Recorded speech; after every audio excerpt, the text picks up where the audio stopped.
Okay, you can do one of a couple of things here. If you have this page printed out, then you can just copy right onto this page.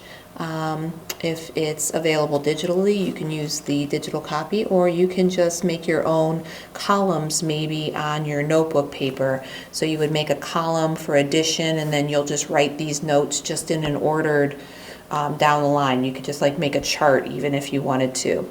So what this is operation words to math symbols, because math is a language and there are words that mean addition and words that mean subtraction, mean multiplication, division, things that would mean you're going to put them in parentheses, and others that mean equal. So, like I said, either make your own table in your notebook or copy right onto this paper if you have this paper available. So I'm going to use different colors by each section just because I like to use colors anytime there's little bubbles in here. And I'm actually going to start with addition, and I'm going to put in a bunch of words that mean to add. Well, one of them would be add. Another obvious one is plus. If you see where it says something is a total of something, that also means addition. And then I have and. Sum is the word that sometimes it means the answer to addition, and so when we have sum and difference and product and quotient, sometimes people get those mixed up. But sum goes with addition. And then altogether would be another one. Sometimes not just total, it might say a total of something. Increased by would mean that you're adding something together. And at any point, remember, you can always pause and catch up with the words if it's going a little too quick for you. The word more. The word more than, if they add the word than in there. And we're going to talk about those than words as a turnaround words, but for addition, it doesn't matter as much. In all would be another one that would mean addition. If you say combined, that also means addition. So I think that's a good amount of addition words to add in there. I'm going to go to subtraction next. Switch my colors. So difference is the one for subtraction. I'm going to bubble that one because that's the answer to addition, and you'll see difference used a lot. If something says less, if it says 8 less 4, that just means 8 minus 4, if you just see the word less. If you see minus, obviously that one's an obvious one. If you see the word fewer, or if you see decreased by instead of increased by, it says decreased by. That's a clue that you're going to be subtracting. If you see where it says take away, that means subtraction. Okay. Turnaround words, if it just says less, you put it in the order it's given.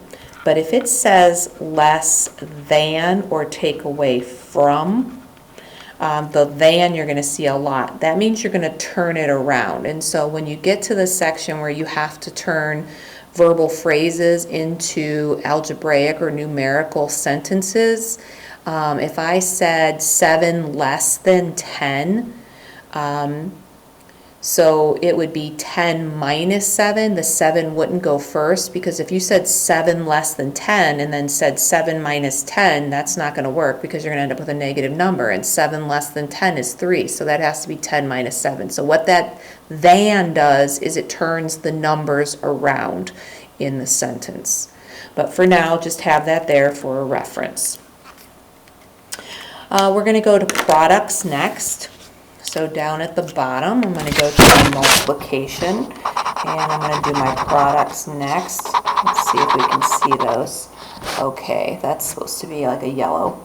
So I've got multiplication. If you see the word multiple, if you're going to double something, remember double something would mean times 2.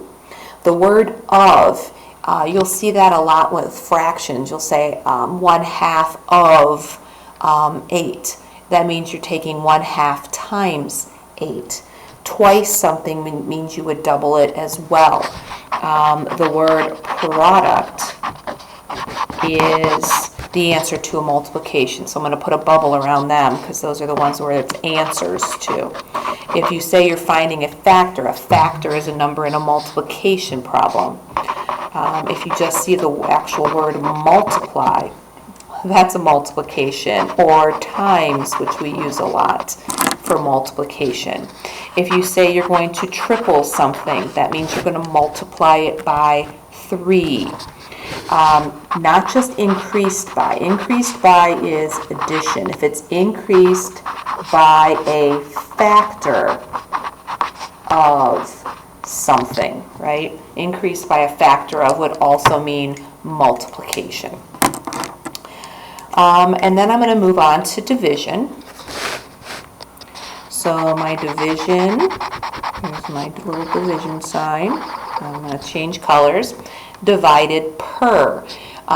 So if you said you're going so many miles per hour, that's actually a division. That bar, that per would be a division bar, because sometimes people will put miles per as a slash. And so let's say that let me put this here. If I said miles per hour, that really would mean, like, if I was going 60 miles per 1 hour, that's like a division, because fraction is like division. That's why per is under division.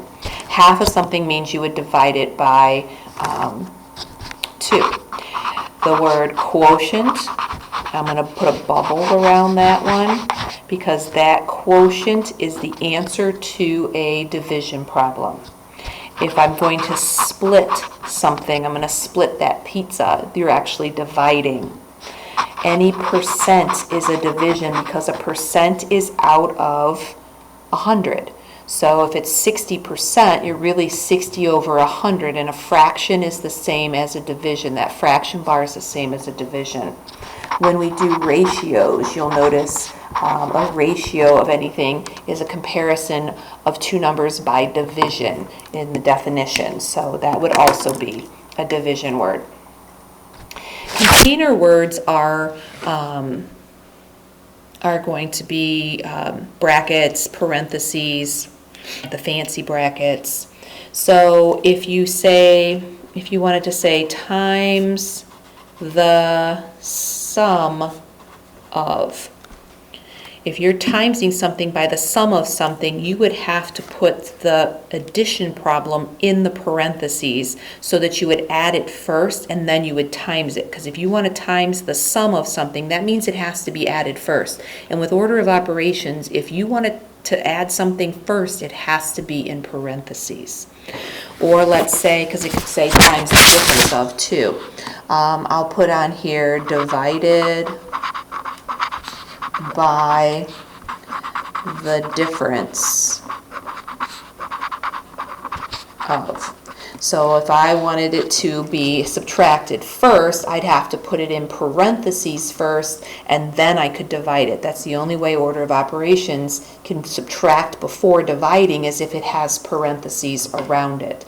So anytime it has one of those difference or sums, and you want to multiply or divide a difference or a sum, then you have to make sure you put parentheses around that addition or subtraction before you could do the adding, or before you could do the multiplying or dividing. Equals. So here's my equal. That's my last one. There's a few words for equals. You tend to see where it actually says equals usually is what it says. If it says will be, the answer will be something, that means that's where the equal sign would go. A lot of times you will see the word is.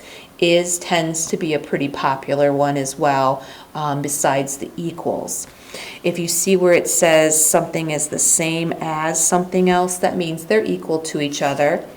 If this gives that, that means it's equal.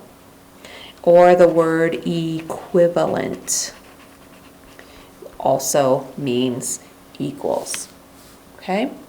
So this is just a reference sheet, because there will be in the future lessons, there will be lessons where you have to turn verbal phrases into either algebraic or numerical sentences, and they will give you words for those operations, and you have to be able to translate them from a word to a plus, a minus, a divide, and equal, all that.